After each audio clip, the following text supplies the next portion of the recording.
Hello Canada, my name is Camille Labchuk and I'm running to become Canada's next great Prime Minister. Today I'll be responding to question 2 from the CBC.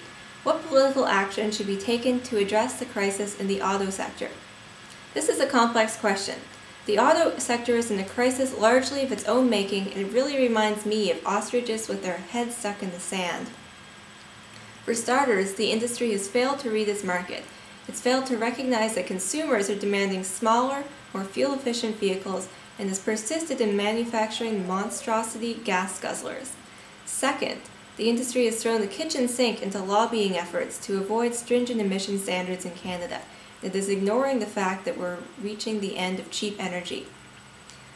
Although energy prices may go up and down in the short term, the long-term trend is a rise in prices due to an increasing scarcity of energy resources.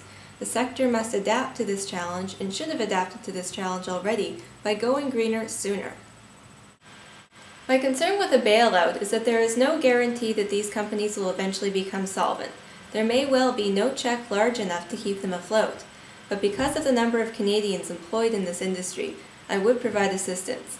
But I wouldn't hand over a blank cheque. I would ensure that any loans are tied to sound business plans. These business plans must absolutely prioritize the manufacturing of smaller, fuel-efficient vehicles, like hybrids, like plug-in electric vehicles, like emissions-free cars. And it would also include the rapid phase-out of gas guzzlers and larger vehicles. Automakers would be forced to accept the highest standards of fuel efficiency and be prohibited from lobbying for weaker standards that perpetuate climate change. So I would force the auto industry to develop a sound business plan, submit this plan to scrutiny, and hand over the money only if it passes muster.